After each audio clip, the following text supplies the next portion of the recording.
अस्सलाम वालेकुम। तो आज 30 जून है तो हम 20 जून की बात करेंगे। 20 जून को जो है वो यूनाइटेड नेशन ना रेफ्यूजीज़ का इंटरनेशनल डे जो है वो मनाती है। इस साल भी जो है वो मनाया गया इस्लामाबाद में। डिफरेंट जो तकरीबात वो हुई और उसमें बड़े अजीम सियासतदान जो हैं, अमीर मुकाम साहब जो इसका कोई करता धरता है, उन्होंने भी जो है इसमें शिरकत की और इसी तरह से लंबे चौड़े जो है वो दावे किए गए। और इसमें जो है कुछ सक्सेस स्टोरीज़ थी जो अफ़गान रेफ्यूजीज़ थे, उनकी सक्सेस स्टोरी जो है वो तलीम के हवाले से जो है वो शेयर की गई, ख़ासकर जो लड़कियां थी फ़ीमेल के, क्योंकि देखें ना तो तालिबान ने जो है वो बच्चियों की तलीम के ऊपर जो है वो एक बैन लगाया हुआ, जिसके ऊपर आलमी मीडिया जो है वो बड़ा वाह वेला कर रहा है। तो पिछले साल ही की बात है कि जो अफ़गान रेफ्यूजीज़ हैं इनको वापस भेज जाने के ऊपर एक काफ़ी बड़ा जो है वो ऑपरेशन लॉन्च किया गया, जो इस हवाले से भी ठीक था कि देखें अब जो है ना अमेरिका जा चुका है, अफ़गानिस्तान से जंग जो है वो ख़त्म हो चुकी है, अमन कायम हो चुका है, तालिबान की हुकूमत आ गई है। तो अब अफ़गानियों को ज़ाहिर है वापस जो है वो अफ़गानिस्तान जाना है, नहीं तो अगर उनको पाकिस्तान रहना है तो फिर उनको जो है वो लीगल वीज़ा लेना है, जैसा कि सारी दुनिया में ये प्रोसीजर जो है वो चलता है। तो वीडियो बनाने का ये मकसद था कि डाटा काफ़ी हैरानकुन है। मसलन 2023 में जो है वो 117 मिलियन जो रेफ्यूजीज़ हैं वो पूरी दुनिया में डिस्प्लेस हैं। इसमें आईडीपीज़ भी हैं और इसमें जो किसी दूसरे मुल्क में गए हैं उसमें वो भी शामिल है। और इससे आपको आईडीपीज़ का भी जो है वो समझ आ जाएगी कि अभी चंद साल पहले आईडीपीज़ का बड़ा दौरा था, जब ये ऑपरेशन ज़रब अज़ब और अदुल जो है वो शुरू किया गया। तो इंटरनली डिस्प्लेस पीपल की टर्म जो है वो पाकिस्तान मीडिया में बड़ी ज़्यादा चली। ज़ाहिर है जब ऑपरेशन होगा, जब वार होगी, जब फ्लड आएंगे, अर्थक्वेक होगा और साइक्लोन आएंगे, तो लोग जो हैं वो एक जगह से दूसरी जगह जो है वो नकल मकानी करेंगे और ऐसा जो है वो प्री हिस्टोरिक टाइम से जो है वो होता चला आ रहा है। बहरहाल अभी जो दो बड़े फैक्टर हैं रेफ्यूजीज़ के हवाले से, उसमें एक तो ये क्लाइमेट चेंज को ज़िम्मेदार ठहराते हैं और दूसरा ये जो है जंगों को ठहराते हैं। लेकिन जंगों की जो है ना यूनाइटेड नेशन को इतनी ज़्यादा बात नहीं करती, क्योंकि यूनाइटेड नेशन ना एक कह लें कि एक बफर जोन है, एक बड़ा ही न्यूट्रल सा जो है वो अदारा है। उसके पास कोई पावर शावर कोई नहीं है, बस वो मिल बैठ के जो है ना वो जो फ्री कैन उनको ठंडा करने की कोशिश करता है, उससे फ्री कैन जो है वो भी ठंडे नहीं होते। तो ये 117 जो है ना मिलियन पीपल ये डिस्प्लेस हैं। और अगर देखा जाए कि 8 अरब 11 करोड़ जो है वो टोटल दुनिया की पॉपुलेशन है, तो उसमें से आप 117 मिलियन जो है इसको अलहदा करें तो तकरीबन ये 10 करोड़ तो जो है ना ये एक बनेंगे, 11 करोड़ 70 लाख के करीब ये लोग बनेंगे। तो अगर 8 अरब और 11 करोड़ का आप कंपैरिजन करें तो ये बड़े थोड़े से आपको जो है वो महसूस होंगे। बहरहाल इनका इम्पैक्ट जो है वो बड़ा ज़्यादा होता है। तो ये 2023 का था। तो 2024 में जो है ना अब एस्टिमेशन ये था जी कि 120 मिलियन जो है ना लोग ये हो जाएंगे। और ये जो डाटा है ये वही है United nation human commission for refugees का, इसको कहते हैं UNHCR। ये जो है ये फंडिंग वगैरह इकट्ठी करता है और अभी इसने कोई 40 मिलियन जो है वो मांगे भी थे अफ्रीका में जो डिस्प्लेस लोग हैं। अच्छा, यहाँ पे आपको वो केस याद होगा अलान कुर्दी का। अलान कुर्दी एक छोटा सा बच्चा था, मासूम सा बच्चा, कोई 2 साल का, और वो गालबन तुर्की से जो है शिप के ज़रिए, ये जो कश्ती जिसको डंकी कहते हैं, उसके ज़रिए जो है वो इटली के साहिल पे उस बच्चे की जो है वो कश्ती उल्ट गई और उस बच्चे की लाश रेस पे मिली। तो बड़ा वावेला जो है वो यूरोप में किया गया। इसी तरह से अभी चंद दिन पहले, यानी कि ये लास्ट वीक, ये जो संडे, आज संडे है तो ये जो वीक चल रहा है, इसी में कोई 6-7 साल की बच्ची जो है वो भी इसी तरह से कश्ती हादसे में डूब के मर गई। तो वो भी रेफ्यूजीज़ थे, तो उसके ऊपर भी जो है वो वावेला हुआ, लेकिन इतना ज़्यादा वावेला नहीं हुआ क्योंकि जो इंटरनेशनल सिनेरियो है वहाँ पे एक तो यूक्रेन रशिया वार है, दूसरा उसके ऊपर गज़ा और फ़लस्तीन जो है वो वार भी है। इसकी वजह से भी जो लोग डिस्प्लेस हुए हैं वो भी आपको मैं इस वीडियो के एंड पे जो है वो बताता हूँ। इसका जो इंटरेस्टिंग फैक्ट है वो ये है जी कि जितने भी जो रेफ्यूजीज़ हैं ये दुनिया के उन ममालिक में हैं जो कि अंडर डेवलप हैं, यानी कि ये उन ममालिक में पाए जाते हैं जो क्लाइमेट चेंज के अंदर आ रहे हैं। और ये जो है ना वो ग्राइंड बिटवीन टू एक्सिस जो वाली वो बात हो जाती है कि वो बेचारे घर भर छोड़ के जाते हैं और जिस जगह वो जाते हैं खैमों में रहते हैं, वहाँ पे पहले खाने पीने की सैनिटेशन की जो है वो कमी होती है, ऊपर से जो है वो सैलाब आ जाता है, ज़लज़ला आ जाता है, कहत पड़ जाता है, साइक्लोन आ जाता है, तो वो बेचारे उससे भी जो है वो खासे इफ़ेक्ट होते हैं। तो यहाँ पे शुक्र का मकाम भी बनता है कि अगर अल्लाह ताला ने आपको ये नेमत बख्शी है कि आप बड़े सुकून से अपने घर में रह रहे हैं और आपको डिस्प्लेस नहीं होना पड़ रहा, तो आपको अल्लाह का जो है वो शुक्र अदा करना चाहिए। तो ये जो यूनाइटेड नेशन HCR है, इसका 2023 का जो डाटा है वो ये कहता है जी कि 43.4 मिलियन जो लोग हैं ये ओवरऑल जो हैं ये डिस्प्लेस्ड हैं। और इसमें से वो कहता है जी 68.3 मिलियन जो है ये इंटरनली डिस्प्लेस जो है ना वो पीपल हैं। 68.3 मिलियन जो है ये अपने ही मुल्क में जो है वो दरबदर हैं, और 6.9 मिलियन जो हैं तकरीबन 70 लाख के करीब ये बनते हैं, ये असाइलम सीकर हैं। ये दूसरे ममालिक में गए हैं और वहाँ पे इन्होंने जो है वो असाइलम के लिए, पनाह के लिए जो है वो दरख्वास्त दे दी है। जैसे अफ़गान वार थी तो जो अफ़गान रेफुजीज़ से ये पूरी दुनिया में गए, तो यूरोप ने इनके लिए जो है वो असाइलम एप्लीकेशन बड़ी आसान कर दी। यानी कि एक पाकिस्तानी जो है वो अप्लाई करता और साथ में एक अफ़गानी अप्लाई करता, तो जो अफ़गानी है उसको एक्सेप्टेंस हो जाती है, लेकिन पाकिस्तानी की एक्सेप्ट नहीं होती, क्योंकि ज़ाहिर वो कहते हैं यार आप तो दुनिया की 8वीं एटमी मुल्क से उठ के आए हो, तो आपको यार क्या मसला है, आप अपने मुल्क में जो है वो अच्छे लगते हैं, यहाँ पर आप ना घूमे फिरें। तो दुनिया के जो अमीर तरीन ममालिक है, मसलन यूके का नंबर 18वां है रेफुजीज़ को सपोर्ट करने में, रेफुजीज़ को अपने अपना देने में, और अमेरिका का 20वां है। अब इसकी वजह यह है कि ये लोग जो है ना वो अपने टैक्स पेयर का पैसा तो चले अमदाद की शक्ल में दे देते हैं, लेकिन अपने यहाँ जो है वो उनको रखना पसंद नहीं करते। ज़ाहिर है उससे जो है वो बड़ी ज़्यादा सोशल नॉर्म्स जो हैं वो भी डिस्टर्ब होती हैं, कि कल्चर जो है वो डिफरेंट होता है, उससे जो है नए नए मसले मसाइल जो है वो पैदा होते हैं। तो इसलिए वो कहते हैं जी कि आप दूर ही रहें, हमसे पैसे लेते रहें, यहाँ पे जो है वो आप ना आएँ, पहले ही जो है वो हमारे अपने भी बड़े मसले मसाइल जो है वो इसमें शामिल हैं। अब ये जो जर्नी है, डेडली जर्नी है, ज़ाहिर है एक जगह से दूसरी जगह घर बार छोड़ के जाना जो है ये एक बड़ा मसला होता है। जैसे पाकिस्तान बना था तो देखें जो महाजरीन थे उनके लिए भी जो है वो अच्छा खासा मसाइल का जो है वो सामना था, लेकिन बहरहाल पाकिस्तान अपनी हिकमत अमली से जो है वो बड़ा कामयाब रहा और उस मसले से जो है वो निकल आया। जैसे अभी इसमें ना यूनाइटेड नेशन ने तालिबान की जो हुकूमत है अफ़गान वैसे उसको जो है वो रिकगनाइज़ नहीं किया, लेकिन वहाँ पे जो 6-7 लाख लोग गए थे उनको पाकिस्तान से, इसी तरह से ईरान से, उनके लिए सैलाब से जो है वो तबाह हो गए, तो उसके लिए जो है वो अच्छी खासी अमदाद का जो है वो ऐलान किया है। अब इसकी वजह भी ये है कि जो डेवलप्ड कंट्रीज़ हैं वो बेसिकली ज़्यादा दूर होती हैं, उनके बॉर्डर जो हैं वो बड़े ज़्यादा सिक्योर होते हैं, और जो डिस्प्लेस पीपल हैं ये गरीब ममालिक से निकलते हैं, तो इनकी छलांग यही होती है कि बॉर्डर क्रॉस कर जाएँ, और साथ वाला मुल्क भी तकरीबन इन्हीं जैसा होता है, तो फिर वहाँ पे जो है इसको अकोमोडेट करना पड़ता है।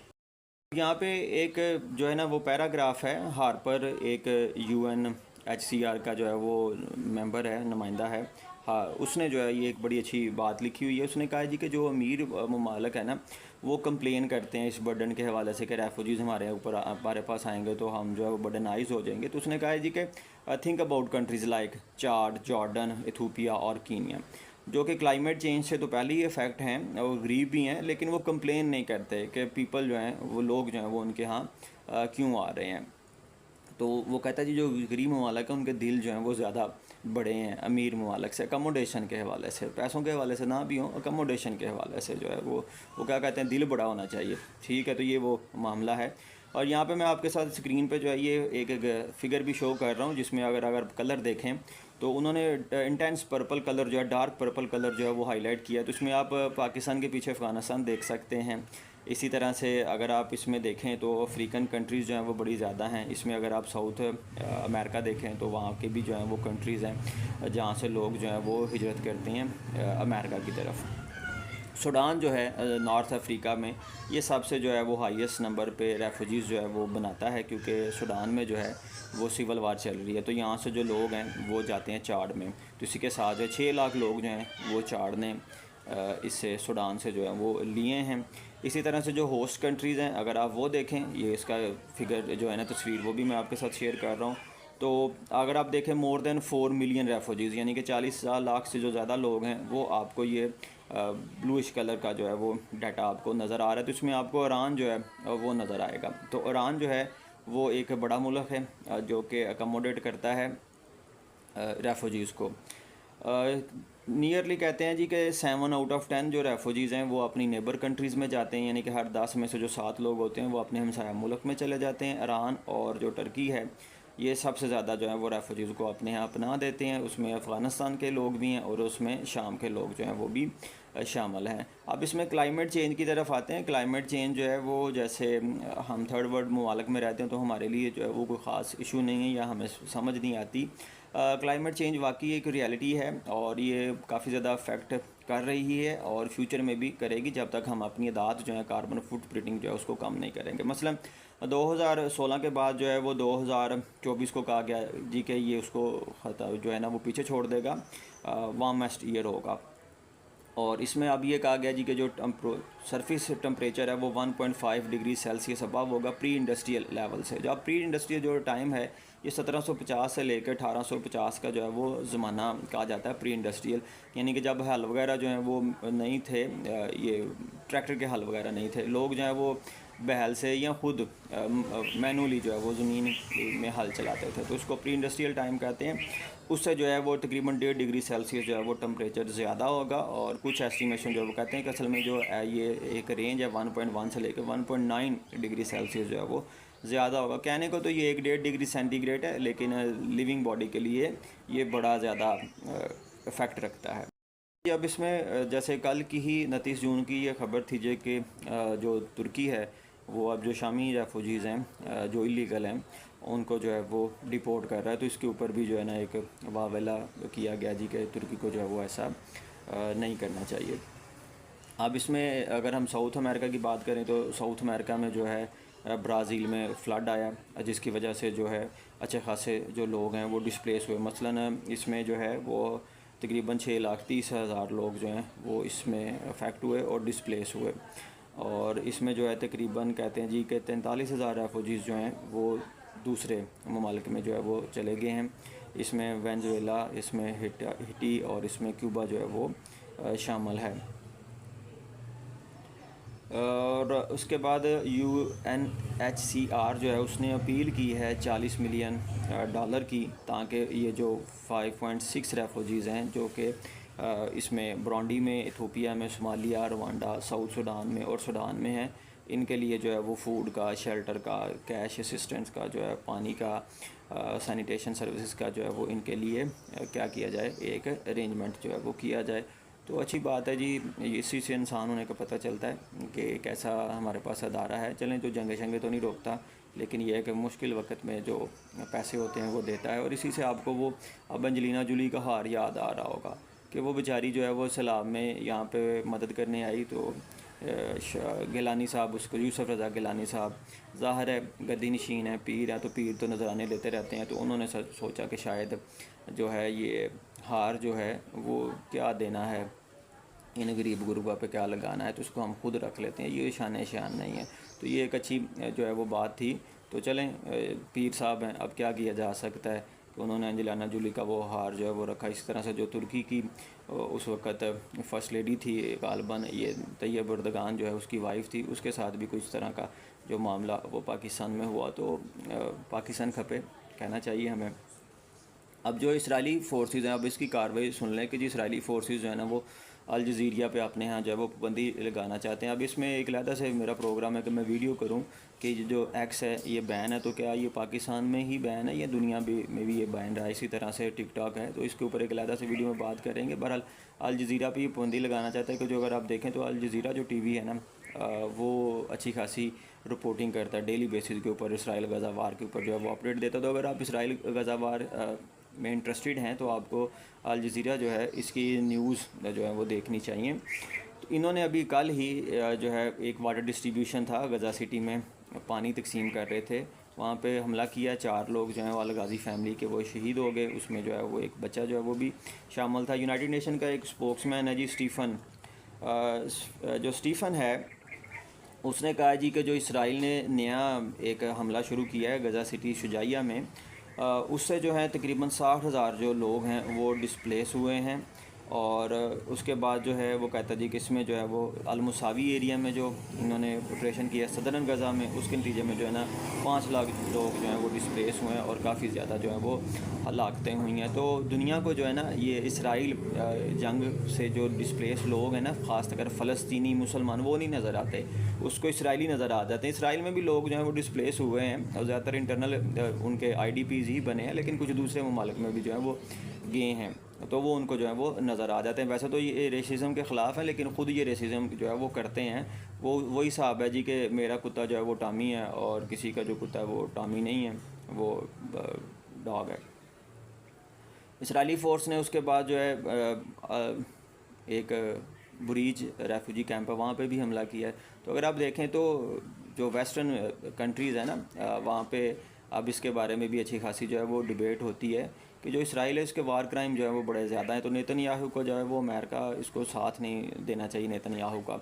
इसने स्कूल पे हमला किया, तकरीबन मैं अभी बताता हूँ कि 69% जो स्कूल है ना रेफुजीज़ कैंप थे वो तबाह हो चुके हैं। अब उनकी दोबारा से रिकन्स्ट्रक्शन की जो है वो ज़रूरत है, जब भी कभी ये जंग जो है वो ख़त्म होगी या हम ख़त्म कर पाएंगे। और इसी तरह से जो हॉस्पिटल थे वहाँ पे भी हमला किया। आपको वो अल-शिफा हॉस्पिटल जो है उसका वाक़या याद है कि जी वहाँ पे हमास के लोग जो हैं वो छुपे हुए हैं और हमने उनको जो है वो मारना है। तो ये बुर्ज रेफुजीज़ कैंप पे भी हमला है, हालांकि इन चीज़ों पे यानी कि इन कैंप पे हमला नहीं हो सकता। ये एक कह लें कि कानून बनाया हुआ है यूनाइटेड नेशन ने, आपने चार्टर्ड में लिखा। तो 69% जो स्कूल हैं वो इसने तबाह कर दिए इसराइल ने। और उसके बाद अगर ये जो जंग है इसमें अगर हम यूक्रेन रशिया की जंग की बात करें तो इसमें 14 मिलियन जो लोग हैं वो यूक्रेन से जो है वो डिस्प्लेस हुए हैं। रशिया से जो है वो कम डिस्प्लेस हुए हैं, तो यूक्रेन से जो है वो ज़्यादा डिस्प्लेस हुए हैं। रशिया में जो है ना वो डिस्प्लेस हुए हैं और कुछ जंग में जो है वो काम है, इसलिए जो रशियन व्लादिमीर पुतिन थे वो नॉर्थ कोरिया गए, तो नॉर्थ कोरिया ने उनको फिर जो है ना अपनी यही सर्विस ऑफ़र की थी कि हम आपको जो है ना वो लेबर सप्लाई करते हैं। तो ये जो गज़ा वार है, अगर हम इसका डाटा देखें तो जो फ़लस्तीनी डिस्प्लेस हुए हैं वो 1.8 मिलियन है और ये 85% बनता है गज़ा की पॉपुलेशन का। और अगर आप दूसरी तरफ इसराइली देखें तो वो 2,49,263 लोग जो हैं वो डिस्प्लेस हुए हैं और ये तकरीबन 2.6% जो है वो बनता है। यही हिसाब कैजुअलिटीज़ का। अगर आप यानी कि फ़लस्तीन की कैजुअलिटीज़ देखें तो शहादतें देखें तो वो तकरीबन 37,000 हैं, 38,000 हैं। लेकिन अगर आप इसराइल की देखें तो वो तकरीबन 1100 हैं या 1200 हैं। तो ये जो है ना ये इशू है। तो इंसान जो है ना अभी तक हमारी कह लें कि बेवकूफ़ी है, या हम करना नहीं चाहते कि हम सिर्फ ना क्लाइमेट इशू पे जो है वो फोकस करते हैं, या हमें अफ़गान वार के रेफुजीज़ जो हैं वो तो नज़र आते हैं, या हमें अफ्रीका के रेफुजीज़ तो वो नज़र आते हैं। लेकिन जैसे कि यूक्रेन रशिया वार जो है अगर बड़े ममालिक चाहें तो इसको रोक सकते हैं।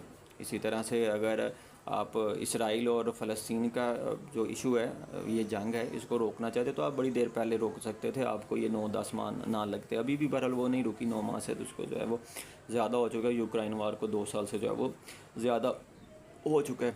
बहरहाल जी ये वक्त का पहिया है और ये पहिया बड़ा आहिस्ता आहिस्ता जो है वो चलता है, या इंसान इसको जो है वो ख़ुद आहिस्ता आहिस्ता चलाना चाहता है क्योंकि वो पैदाइशी स्लो है।